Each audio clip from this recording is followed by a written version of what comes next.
Okay, Chelsea. Yeah. I'm not giving you an option today because I'm not going negative with it. This should actually be a pretty fun topic. You already chose what you knew I was going to choose, is what you're telling me. Yes, exactly. Yes, and as soon as you hear it, you'll know too that you would have picked this one. I always do for the most part.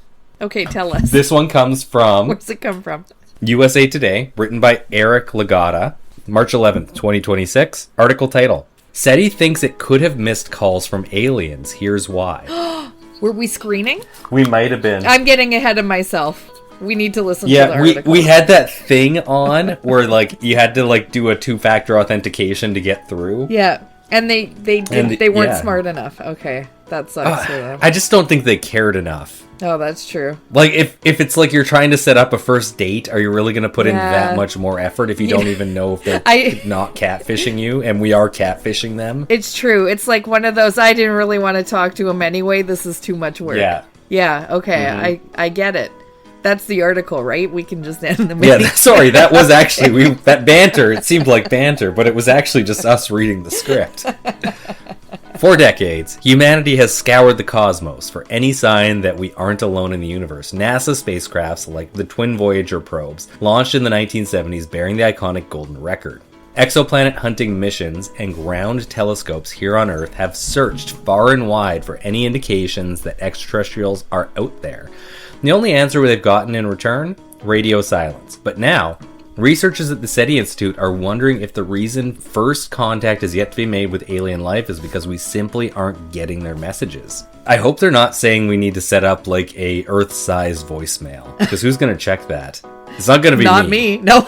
Yeah. I do not check voicemails. Could space weather be messing with calls coming from advanced extraterrestrial life that's diluting the radio signals into something scientists on Earth tend to ignore? New research published by scientists at SETI suggests it's definitely possible. And SETI is shortened version of Search for Extraterrestrial Intelligence. We've talked about them quite a bit in the past, but I feel like it's actually been a couple of years since we've talked about them. I think it's many more than a couple of years now. I think time has just flown doing the thing that we love. Yes. Yep. I actually think it's closer to like 5 years ago. I think we did. It might have been in the second year the last time we talked about it. I think it might have been in a You See an Alien, Who Do You Report To episode. And I think we did that in year 2. Yeah, it was a long time ago. Yeah. Here's everything to know about SETI's new research and how solar winds and other factors could be interfering with alien messages. If aliens are trying to make contact with us here on Earth, new research suggests that commonplace space weather could be interfering with those radio signals. The study, published in March in the Astrophysical Journal by researchers at the SETI Institute, suggests radio signals from extraterrestrial intelligence could be harder to detect if solar activity in other solar system gets in the way. For instance, if, say, aliens are attempting a transmission from an exoplanet beyond our solar system, space weather could broaden and scatter an otherwise ultra-narrow signal intended just for Earth. Spread across more frequencies, the technosignature would be far less likely to be detected in traditional narrowband researchers, SETI said in a press release. Such distortion could be caused not just by solar winds, but coronal mass ejections, bursts of plasma, and charged particles from the sun in other star systems. According to the researchers, the effect would be most common among planets orbiting low-mass M-dwarf stars, which are not only possibly habitable, but exceedingly common in the Milky Way. Quote, by quantifying how stellar activity can reshape narrowband signals, we can design searches that are better matched to what actually arrives at Earth, not just what might be transmitted, end quote. Study co-author Grace C. Brown, a research assistant at SETI, said in a statement. The research team at the Search for Extraterrestrial Intelligence, SETI, why would you define it here in the article? You already defined it, don't they know? I did. There's only three or four paragraphs left. Why are you doing this? Oh no, there's actually quite a bit. No, where am I? I got lost because I got really thrown off by that. Have for years famously used radio telescopes to search for signals in outer space that could originate from intelligent life beyond our world.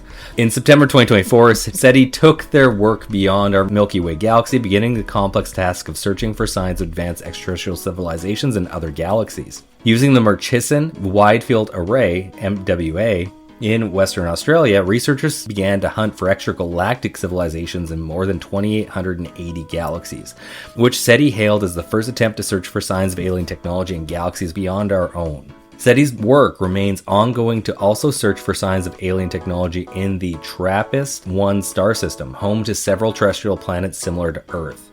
Of course, many people believe aliens are already here. Public interest in aliens and UFOs remains high across the US, and amid a series of high-profile congressional hearings in which military officers and other witnesses have testified about what they've seen. The hearings have been filled with astonishing claims of strange objects outmaneuvering U.S. aircrafts and shadowy government programs to retrieve not just downed alien spacecrafts, but the extraterrestrial pilots themselves. While almost all of the claims, I need to skip. No, that's it. There was one more paragraph, and so they identified the problem, but they didn't tell us how they're going to overcome it, which is really bugging me a lot. You know, I think there's a lot of problems with SETI. The fact that they think that somebody's aiming right directly for Earth to send us a message, I just think the odds of that out of everything else are very small. Well, the problem is how are you going to see it otherwise? Like, that's the whole point of SETI is like, if we're trying to contact somebody, this is what we do, so we're going to watch for that. Yeah, and I mean, I guess that's all you got, but you got to speculate at least a little bit. Otherwise, you got to think outside the box a bit. Exactly, not just what we would do, because not everybody's going to be us. In fact, the odds of somebody else being us are very small, I think. Yeah, unless you listen to David Wilcock, when it's just humans out there, and that's it. It's true. In maybe a really racist kind of way. That's true. And I had more points to make than this. I don't know. I feel like that was a poorly written article that only half addressed the issue. They addressed the issue and then just left it there. I think we addressed the issue better than them. Yeah, we defined the people better than them. Exactly. I might not be using USA Today anymore. And all my ideas have left my head for some reason. I think I made enough points. Yeah. I got 48 hours. Well, you do. But I just want to address one issue I have with this website, too, now that I'm just realizing it. This article was published on March 11th. On USA Today, and we're recording this on March 15th, and I feel they should only be able to have articles on their website from March 15th today, because it is USA Today, not USA March 11th. That's the problem. I think Maybe. we figured out the problem. The quality just drops off day after. The day after it updates and becomes very shitty quality. You gotta believe if it was March 11th, it was impeccable. And that's why all the ideas left my head. It's because this episode is being recorded. It's deteriorating badly as time goes. Yep. This episode comes on a day that's not today. Therefore, all my thoughts are gone. Yeah. And hey, you guys got 48 hours. See how much you deteriorate in that time. It happens. Trust me. Bye. Bye.